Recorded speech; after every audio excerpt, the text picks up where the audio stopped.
Irmãos, como foi anunciado, nossa irmã Viviana, diretora desse culto, falaremos a respeito de um dos atributos de Deus. O que cantamos aqui é uma verdade absoluta. Deus é bom. É bom. Não se pode medir a intensidade, a profundidade, a altura, a profundidade, a largura e o comprimento da bondade de Deus. Porém, eu quero, irmãos, falar de um dos atributos de Deus, porque Deus é o juiz de toda a terra. Ele é um juiz bom, ele é um juiz reto, ele é um juiz justo, verdadeiro. Te mostro uma coisa: em toda a terra não se tem notícia de um juiz que declarou um réu que é culpado, inocente, e o adotou como filho e o levou para casa. Nosso Deus, sendo nós ainda pecadores, pelo sacrifício do seu único filho Jesus na cruz, pelo sangue dele derramado, o nosso Pai nos purificou pelo sangue de Cristo, nos declarou, irmãos, justificados pela justiça de Cristo, sendo nós culpados, e além disso, Ele nos adotou como filhos. Estou falando de uma das etapas do processo da salvação. A justificação seguida da adoção. Fomos justificados em Cristo e adotados pelos méritos de Cristo na família do nosso Deus e Pai. Isso é maravilhoso. Isso demonstra, declara, nos faz entender que o nosso Deus é bom e como juiz é reto. Bom, irmãos, nós pregamos faz algum tempo, não muito, sobre o profeta Jonas.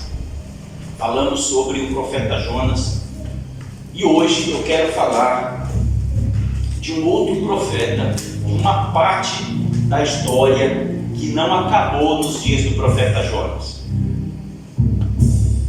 Um outro profeta que viveu um século, um pouquinho mais de um século, que profetizou um século depois de Jonas. Irmãos, Jonas pregou, anunciou a mensagem de destruição que Deus tinha anunciado contra a cidade de Nínive, a capital do Império Assírio. Os assírios, os ninivitas, se arrependeram e Deus os livrou da condenação que estava determinada para eles se não se arrependessem. O tempo foi passando, e escute aqui uma coisa muito importante: aquela geração dos arrependidos não passou para outra geração o que lhes tinha acontecido, e a geração seguinte se perdeu inteira.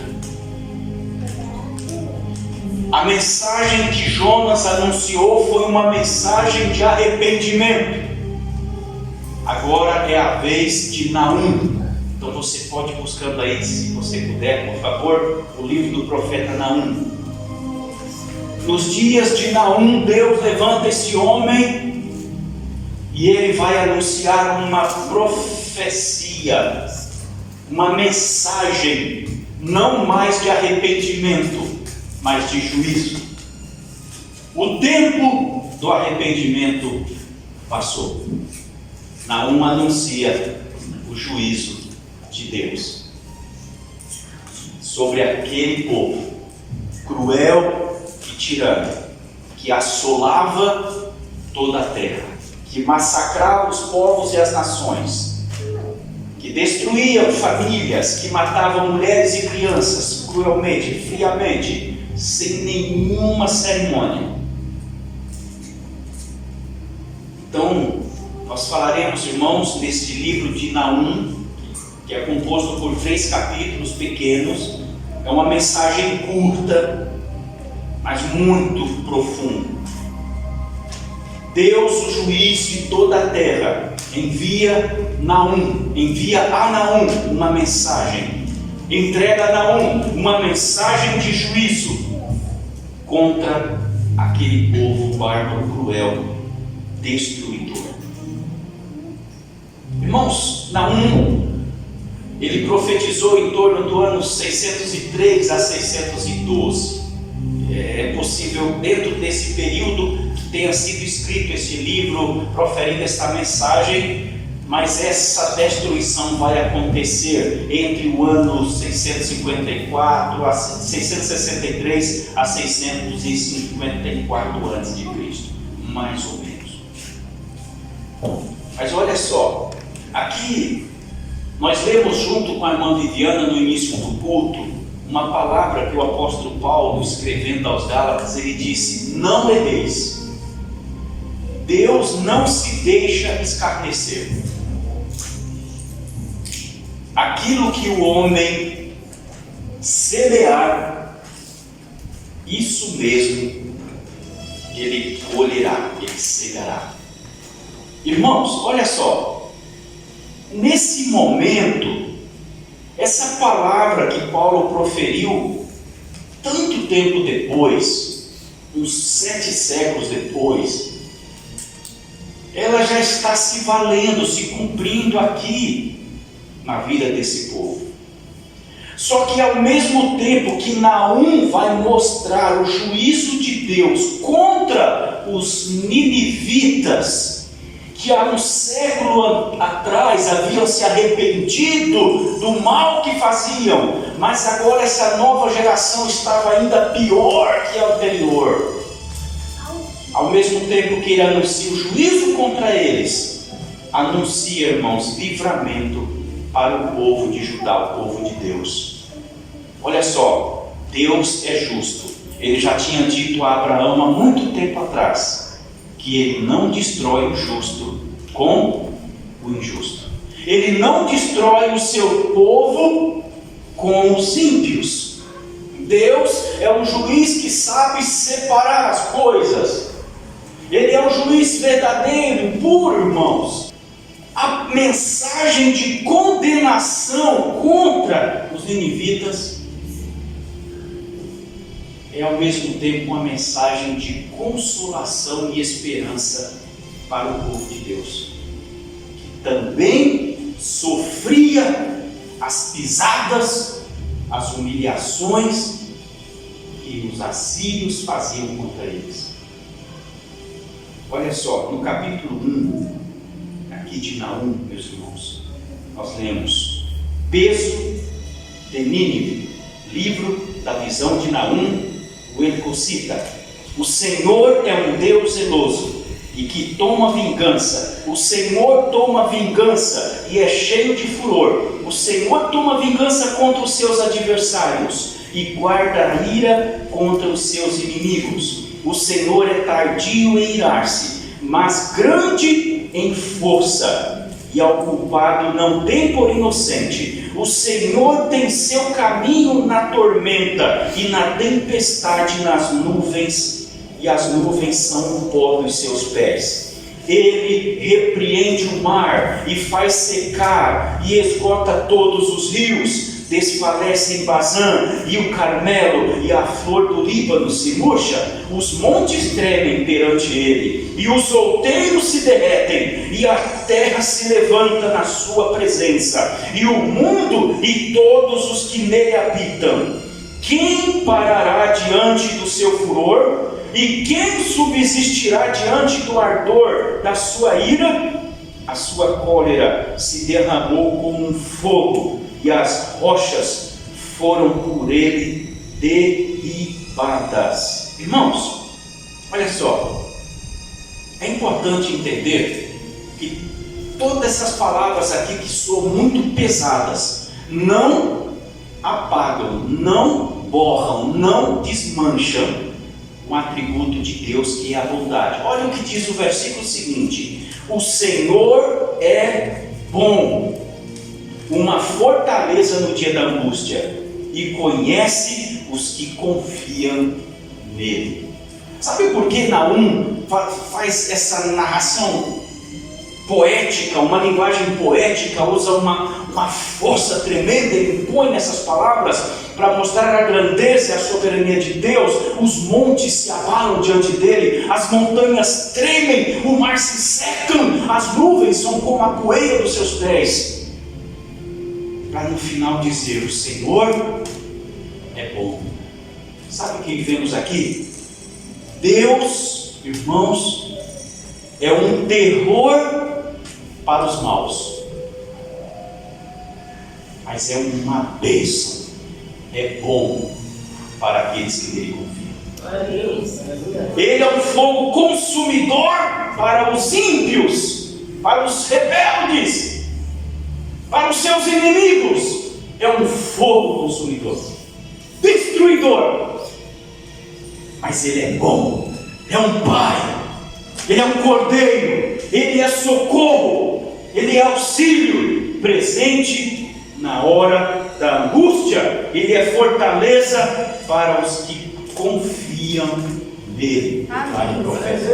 Olha só, irmãos, então não se assustem com a mensagem de Naum. Todos os que confiam em Deus e aqueles que o amam e andam em sua presença não tem por que se apavorar com essa mensagem, se não regozijar-se no Senhor, como aconteceu com um remanescente de Judá. Não é que o povo de Judá todo estava na presença de Deus. Infelizmente, irmãos, esse período parece muito ser o período de Manassés, e foi o período mais tenebroso no reino de Judá, em que o povo de Deus mais se afastou dele, mais se tornou idólatra, mais terrível. Mas no meio daquilo tudo havia um remanescente. Para esse remanescente, a mensagem é de consolação e de esperança. Naum vai mostrar que Deus está pelos seus. Irmãos, se acredita que a história da humanidade acontece por acaso? Se pensam por aí afora que o mundo está desgovernado como uma avalanche sem direção, descendo de montanha abaixo, sem freio, sem governo, mas não é assim. Naum nos mostra, irmãos, que Deus está no controle da história. Inclusive uma linha de pensamento que é muito presente no livro do profeta Daniel, por exemplo. Mas aqui Naum também nos mostra que Deus está governando a história. Ele governa as nações. Ele tem autoridade verdadeira sobre os reinos e os reis da terra. Meus irmãos, aqui Deus anuncia a destruição de Nínive. Ele mostra que Nínive permaneceria de pé enquanto ele quisesse. No momento que ele determinasse, Nínive cairia por terra. Naum não somente narra acontecimentos da história dos povos e nações, irmãos, mas ele mostra que o Senhor é o regente do universo, é o regente de toda a terra. E isto deve servir para nós, irmãos, de conforto. Sabemos que a história do mundo, a história da nossa nação, a história da nossa cidade, a história da nossa vida, irmãos, ela não depende única e exclusivamente de nós, ainda que é nossa responsabilidade. Nós respondemos pelos atos e decisões que tomamos, pelas obras que praticamos. Nós responderemos diante do Senhor, isso é certo. Porém, irmãos, Deus governa a história. Deus está sobre tudo. Algumas vezes, ou melhor dizendo, muitas vezes, nós perdemos o controle, mas Deus jamais perde o controle da história. Nós perdemos às vezes a rédea da carruagem da nossa vida, mas Deus, de maneira alguma, irmãos, perde o controle. Nunca, jamais. Naum profetiza, irmãos, a queda dessa terrível cidade. Todo mundo conhecido da época sem dúvida alguma, se regozijaram ao saber disso. A terrível Nínive cairá. A capital desse império será destruída e com ela o império. Porque todos os povos conhecidos já haviam sofrido, experimentado, irmãos, as ferroadas dos assírios, os guilhões dos assírios, as chicotadas deles, o massacre deles.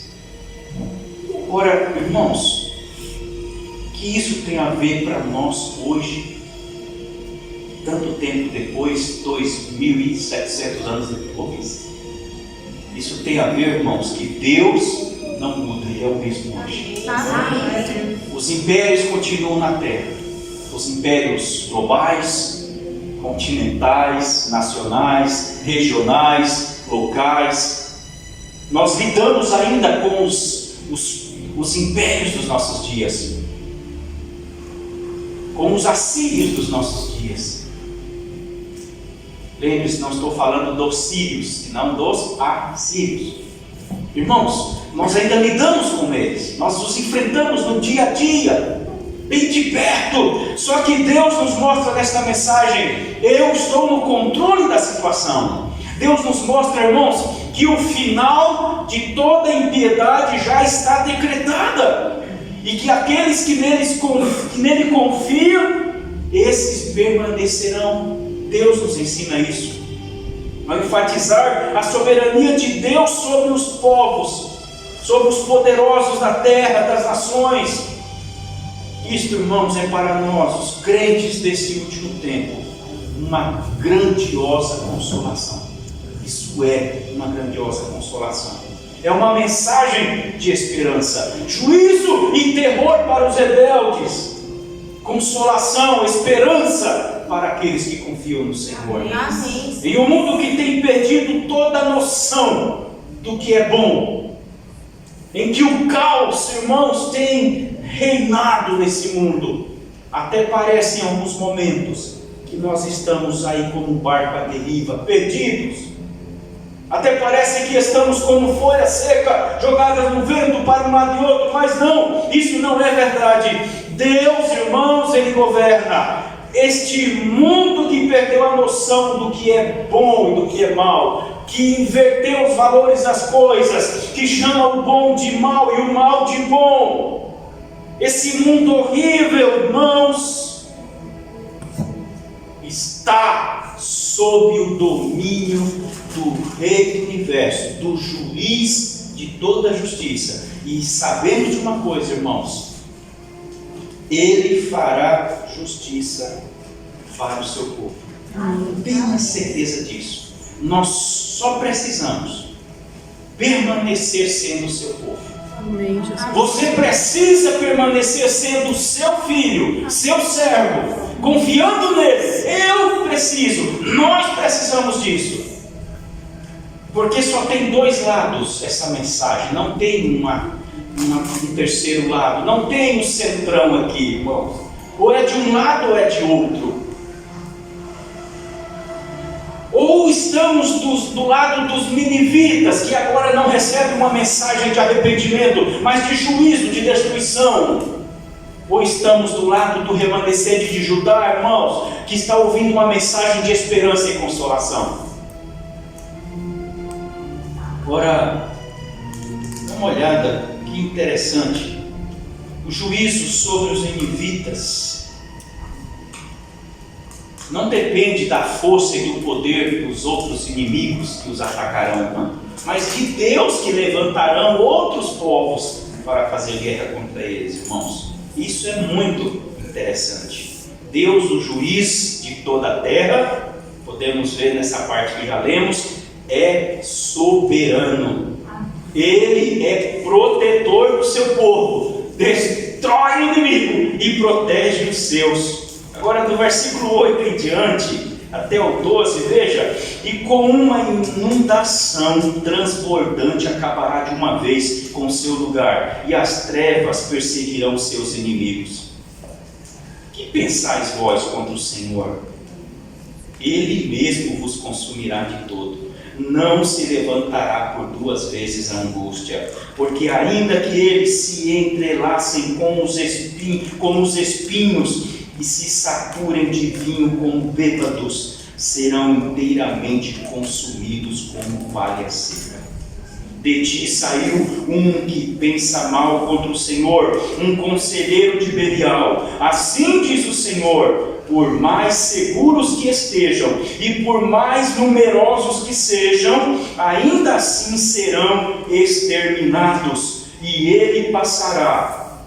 Eu te afligi, mas não te afligirei mais. Irmãos, não importa o número, o poder, a grandeza desse rei, o juiz de toda a terra, o Deus de Israel, o Deus de Judá, o nosso Deus, nós encontramos aqui. Ele é guerreiro, irmãos.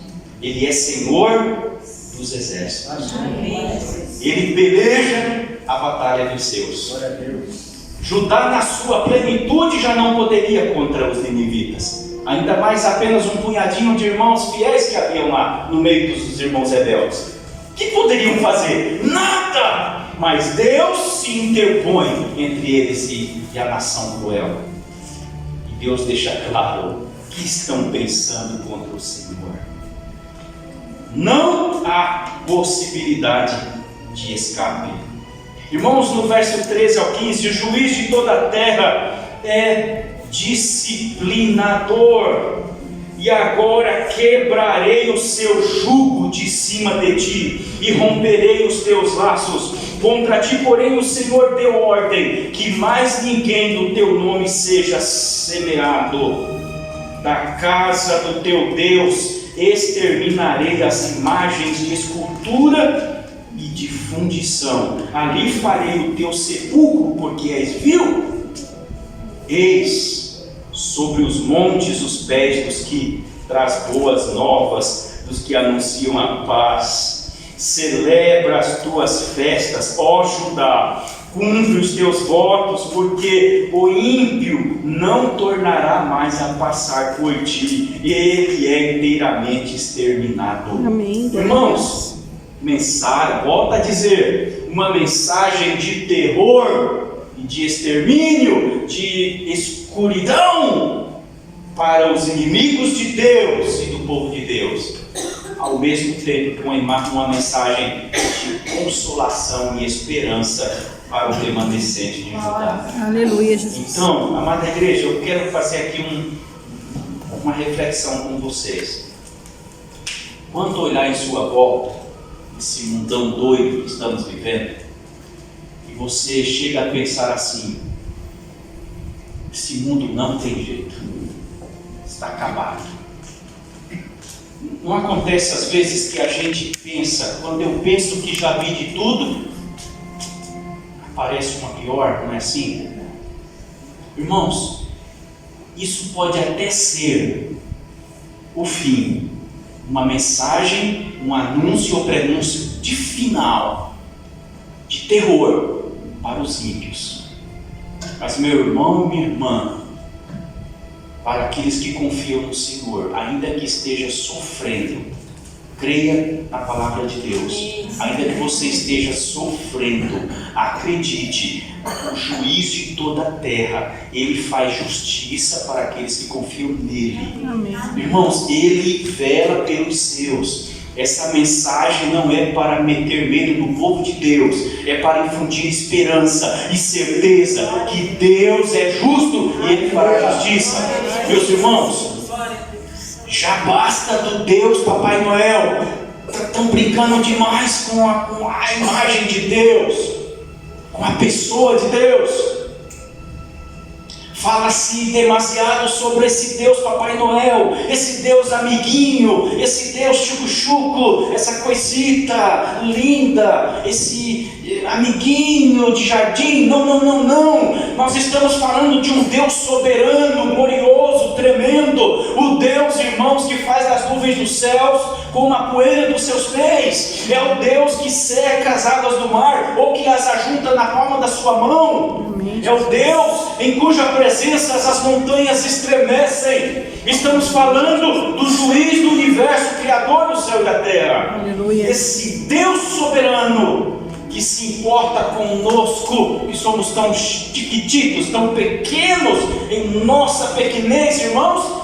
Nós temos a atenção de Deus sobre nós, porque, como disse aqui na 1, no verso 7, Deus é bom, o Senhor é bom, Ele é bom para os que nele confiam. É um fogo consumidor contra os seus inimigos. Ele é Senhor dos exércitos, que peleja as guerras, as batalhas dos seus filhos. No versículo, agora no capítulo 2, irmãos, o juízo sobre Nínive será aterrador. Versículo 1 ao 4, olha isso aqui. O destruidor está já diante de ti. Guarde a tua fortaleza, observa o caminho, esforça os lombos, fortalece muito o teu poder, porque o Senhor trará outra vez a excelência de Jacó, como a excelência de Israel, porque os que pejaram e corromperam os seus sarmentos. Os escudos dos seus valentes estarão vermelhos, os homens valorosos escarlates, os carros como fogo de tochas no dia da sua preparação, e as lanças se sacudirão terrivelmente. O profeta, que aqui se mostra um verdadeiro poeta, ele agora ironiza, irmãos, faz uma baita ironia dizendo para eles: olha, se preparem, prepara as armas, se fortaleçam, porque o destruidor já vem, e ele vem com pressa. Irmãos, Deus estaria levantando os medos e os caldeus. Haveria uma junção ali de dois povos, de dois reis, também muito magoados contra os assírios, e Deus vai usar esses dois grupos, que juntos se fortalecerão terrivelmente e vão invadir esta cidade indestrutível do ponto de vista humano. Eles vão atacar essa cidade e vão esmiuçar as defesas de Nínive, irmãos, com todo o seu poder, com toda a sua resistência. Todo o poder bélico ninivita seria incapaz de resistir. As muralhas de 30 metros de altura, poderia passar 4 carruagens paralelamente em cima dela, não resistiriam ao ataque deles. Os canais de águas que eram uma fortaleza em volta deles também, intransponíveis, já não poderia resisti-los. Os medos e os caldeus entrariam e minariam e destruiriam Nínive. O juízo de Deus, quando vem, irmãos, ele vem e ele se cumpre fielmente. A queda de Nínive será total, irremediável, cabal. É o que vimos no capítulo 2, versos 6 ao 12. Irmãos, no versículo 10, versículo 3, versículo 13, dá uma olhada aí, por favor. Olha só. Vazia e esgotada e devastada ficará, e derrete-se o coração, e tremem os joelhos, e em todos os lombos a dor, e os rostos de todos eles empalidecem.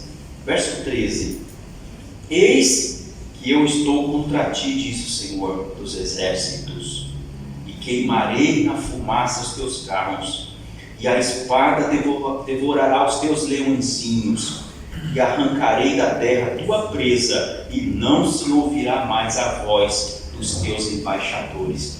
Em resumo, sabe o que encontramos aqui? Depois, no final do capítulo 3, isso é confirmado de novo.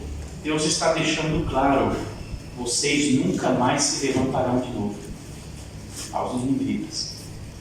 Vou assolá-los de tal maneira que vocês nunca mais serão de novo depois disso. Terrível, não? Irmãos, Deus, Ele mostra aí que Ele é contra os ninivitas. Meus irmãos, eu gostaria de pensar com vocês um pouquinho. Nada pode ser mais terrível que isso. Quando Deus se levanta contra nós. Meu irmão, minha irmã, pensa comigo. Ter Deus a nosso favor é a melhor coisa que pode existir. Mas ter Deus contra nós, irmãos, a gente pode até se alegrar em dizer: se Deus é por nós, quem será contra nós? Mas e o inverso? Se Deus é contra nós, quem será por nós? Meu irmão, pensa nisso, minha irmã, pensa nisso. Se Deus decidir se levantar contra você, eu vou repetir de novo, abrindo parênteses, não estou pregando terror, pelo amor de Deus. Essa mensagem é terror para os ímpios. Mas o mundo, irmãos, está cheio de ímpios que um dia foram homens e mulheres tementes a Deus. Então ela é uma alerta para nós também. Não pode ter nada mais terrível que ter Deus contra nós. Irmãos, quando Deus está contra nos dias de Jonas, está bem. Mas nos dias de Naum, não. Jonas tem uma mensagem de arrependimento. Deus entregou para Jonas a mensagem de arrependimento. Mas ele entregou para Naum uma mensagem de juízo. Quando Deus se levanta e coloca diante de você de alguma maneira, Ele te dá a entender: ou você se arrepende e muda, ou eu arrebento com você. Você tem que dar glória a Deus, porque essa é uma mensagem de arrependimento. Deus está te dizendo: eu estou te dando a última chance. Arrependa-se, converta-se, deixe a sua vida de impiedade para trás e mude de vida. Senão eu virei contra ti. Essa mais terrível e assustadora, impactante mensagem ainda é uma mensagem de arrependimento. Deus está, em outras palavras, dizendo, oferecendo o perdão para nós. Mas quando chegam os dias de Naum sobre nós, irmãos, Ele não está oferecendo perdão. Ele está avisando que vai destruí-los. E Ele fez.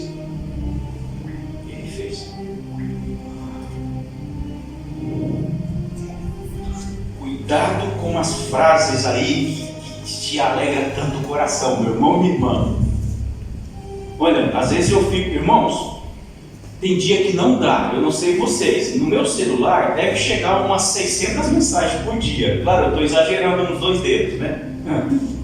Mas deve chegar umas 600 mensagens. De verdade, irmãos, de umas 600, umas 590 não vale nada, não presta. É só mensagem de autoajuda, engordando a gente, irmãos, entupindo as veias da nossa fé, nos fazendo nos sentir bom demais. Eu sou demais, eu sou especial, eu sou o cara. Deus é o meu servo. Deus se ajoelha aos meus pés para me servir. É uma honra para Deus me servir. Isso é um horror, irmãos. Deus é o juiz, Ele é o soberano, Ele é o Deus Todo-Poderoso. Eu tenho que entender o meu lugar nessa situação. Então cuidado, vigia muito, porque isso normalmente só tem a função de nos afastar de Deus e nos tornar egocêntricos, ou seja, idólatras de nós mesmos. Eu posso, eu quero, eu consigo, eu exijo, eu isso, minha. Cuidado! Cuidado com o Papai Noel!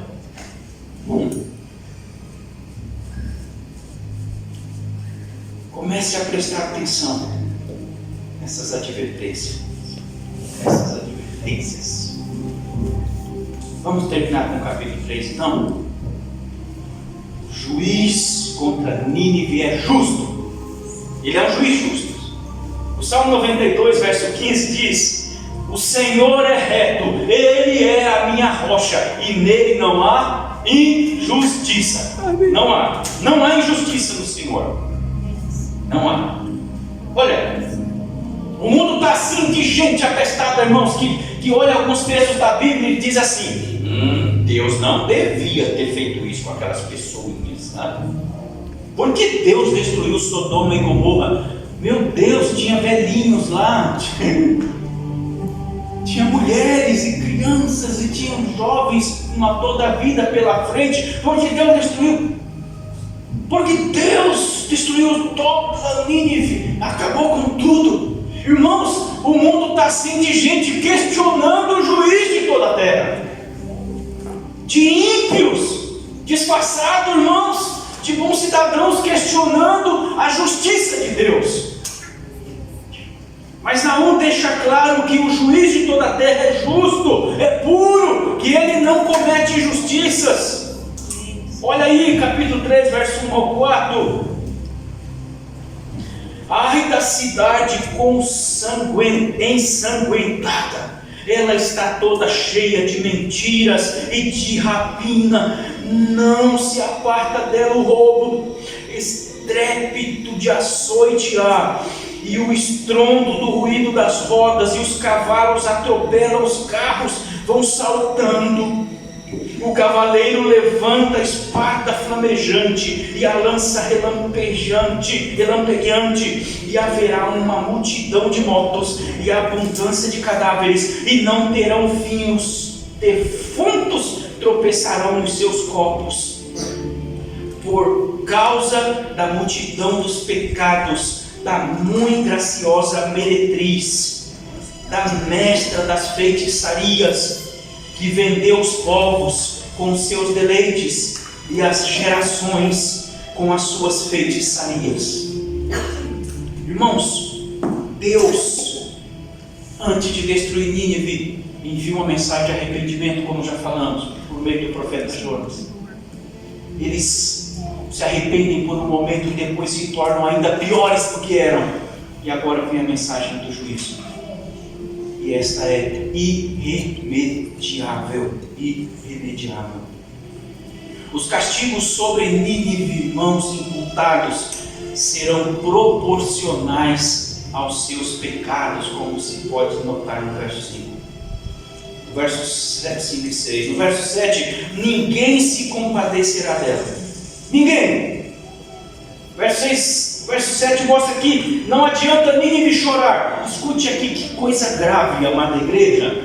Não adianta Nínive chorar e se lamentar de nenhuma maneira. Não vai adiantar Nínive ficar pelos cantos choramingando, dizendo: ai, coitadinha de mim, ninguém gosta de mim, ninguém tem dó de mim, ai de mim, ai de mim. Não, ninguém. Porque todos que passassem por ela menearia a cabeça e diria: não tem mais jeito para você. Finalmente, até que demorou. Não teria mais solução, irmãos. O tempo do seu arrependimento passou. Verso 8 ao 11: tão poderosa era, irmãos, tão poderosa, que era que destruiu, venceu a Noamon, uma cidade poderosíssima do Egito, e a dominou, e a arrasou, desgraçou com ela e com seus moradores. Agora, irmãos, ela sofrerá igual juízo. Terrível, não? Eu volto ao Gálatas 6, verso 7. A Gálatas 6, verso 7. Não erreis, Deus não se deixa escarnecer, pois tudo o que o homem semear, isso também colherá. Isso é muito sério. Irmãos, a gente até gosta de citar esse texto, ele é dramático, né? Mas não sei se a gente chega a realmente assimilá-lo, que realmente isso importa para nós. O quanto é sério.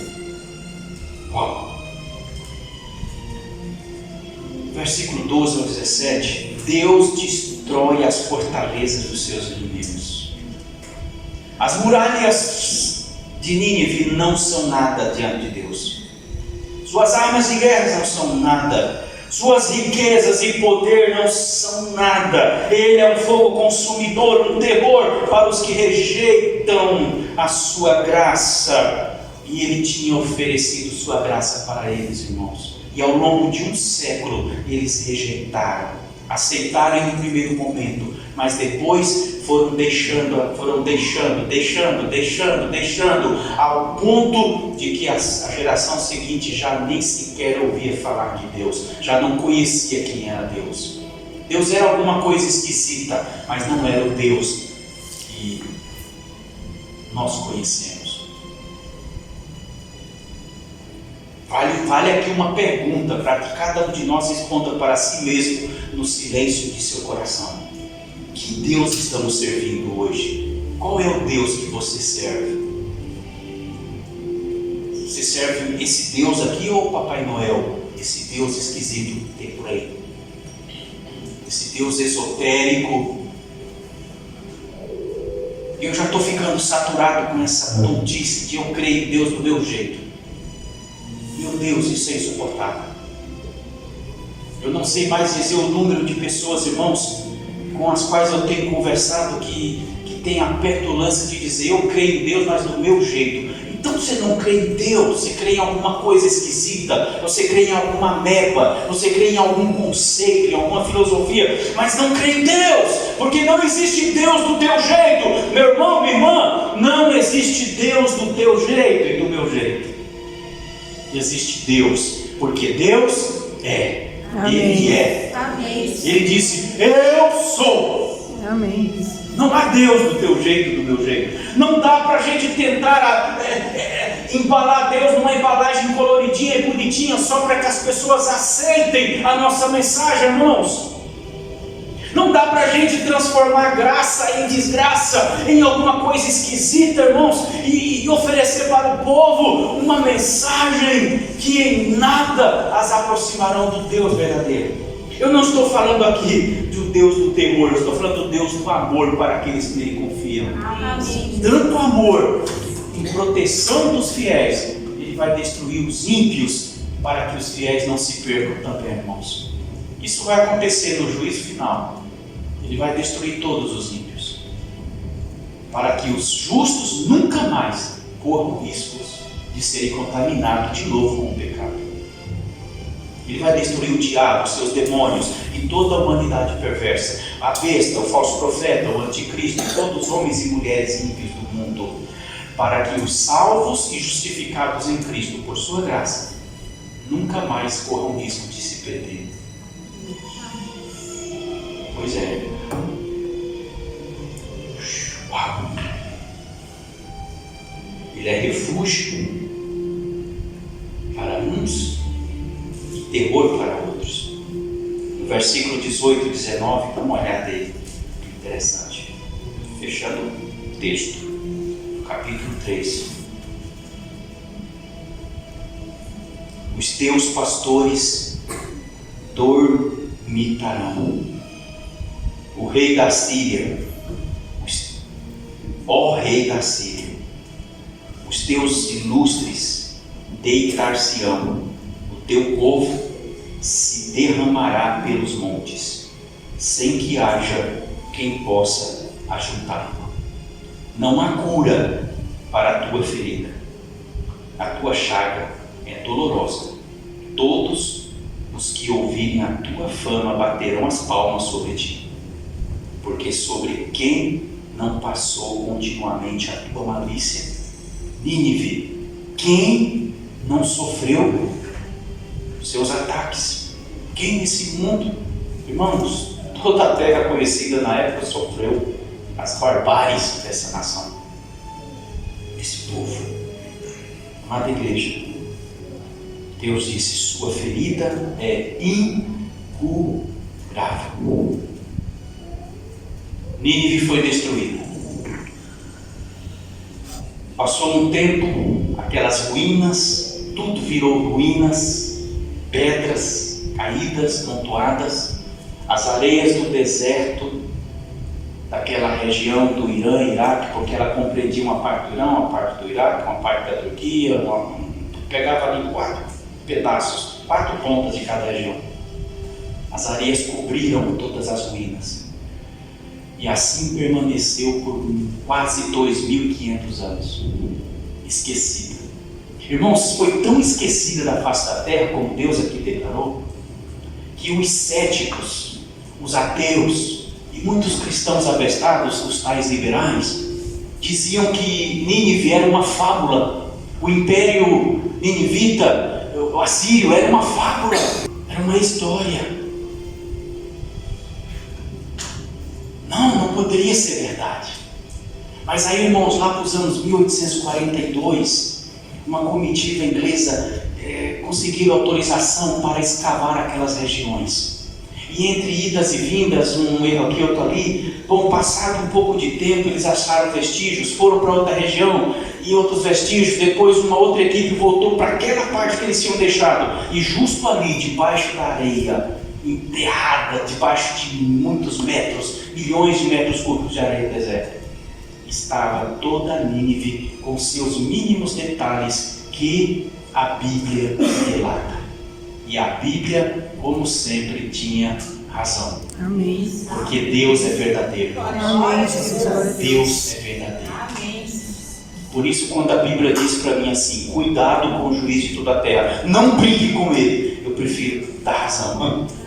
Não dá para brincar com Deus. Deus é justo. Não erreis. De Deus não se zomba. Ele não se deixa escarnecer. Pois tudo que o homem semear, isso mesmo ele ceifará. Amada igreja, a boa notícia é que isso funciona para os dois lados. E não estamos falando da justiça pelas obras, tá? Nem de longe a gente está falando disso. Estamos falando da graça de Deus, que sabe, por graça, por pura graça, nos abençoar e nos recompensar. Por isso é graça, não merecemos, né? Não temos méritos, é mérito de Cristo. Então esse plantar e colher vale para os dois lados. Isso significa que se plantarmos boas sementes, também vamos ter boa colheita. Eu quero orar com você nesse momento e te levar, te conduzir junto comigo em nome de Jesus a esta oração. Que semente você tem aí no seu portão? Como chama a ferramenta de semear? Tem alguma ferramenta aí? Semeadeira? Que semente você tem na tua semeadeira? Que semente você tem? Eu não sei se temos semeado, irmãos, sementes boas ou ruins. Cada um conhece a si mesmo, né? Mas eu vou te reforçar só alerta. Talvez você está tão cheio de frases de efeito, de frases de autoajuda, você está tão entorpecido pelo vinho do engano, das frases que engordam teu coração, que amassageiam o teu ego, que talvez você possa sentir-se bom demais, mas acredite, você não é, tampouco eu. Mas cada um se conhece até onde temos caminhado, o que temos feito. Agora pode ser o momento da virada.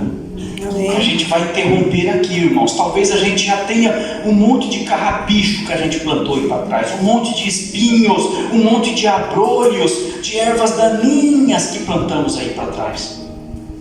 Mas a gente pode agora lançá-las aos pés do Senhor em oração. Amém. E pedir para Jesus: Senhor, queima isso pelo fogo do perdão, Senhor, porque me arrependo até o pó e a cinza. Me ajude a semear boas sementes daqui para frente, a começar uma nova etapa na minha vida. Eu quero ser o remanescente de Jacó, Senhor. Ó Deus, aqui estamos em Tua presença e oramos nesse momento. Te damos graças e glórias, Deus Santo. Obrigado, Senhor, por teu eterno amor. O Senhor é bom, verdadeiramente é bom. Obrigado, Senhor, porque sempre nos cuida e nunca nos deixa desorientados e perdidos. Obrigado, meu Deus, porque a tua palavra, ela pode até ser terror para os filhos da desobediência, mas ela é consolação e esperança para os filhos do teu amor, Senhor. Obrigado, Deus. Obrigado, Senhor, porque a tua ira não é como a ira dos homens. A ira dos homens é injusta. A ira dos homens geralmente ela é movida, ela é motivada pelo desequilíbrio emocional. Mas a tua ira, ela é motivada pela santidade, pela pureza e pelo teu amor. Porque a tua ira, Senhor, contra os maus é em favor dos bens, dos bons pelos méritos de Cristo. Senhor, obrigado, que o Senhor nos ajude. Senhor, talvez tenhamos deixado para trás uma verdadeira plantação de espinhos, de ervas bravas, mas Senhor, queima-as pelo fogo do teu perdão e ajuda-nos, Senhor, a lançar sementes boas doravante, sementes do bem, a produzir frutos bons e frutos que permaneçam. Não nos deixe, Senhor, cometer o mesmo erro dos ninivitas, que perdeu a mensagem e a geração futura, Senhor, já não ouvia mais falar de Ti. A geração ninivita nos dias de Jonas tiveram a oportunidade de mudar a história deles para sempre, e eles aproveitaram por um momento e depois se desanimaram. Deixaram, se esqueceram, se alegraram por um momento com o perdão, com a paz que tinham com o Senhor, com a segunda chance, mas passou um pouquinho de tempo e deixaram de lado e se perderam de novo. Não nos deixe cometer o mesmo erro, Senhor, para que a geração que nos sucede não se perca totalmente como a geração dos dias de Naamã. Em nome de Jesus, ajuda-nos. Obrigado a Deus, porque a tua palavra é consolo para nós, para aqueles que creem no Senhor, que te confiam, que em tuas mãos há entregado suas vidas, ainda que terror para aqueles que vivem na impiedade. Ajuda-nos a nunca sentir terror pela tua palavra, mas esperança e gozo do coração.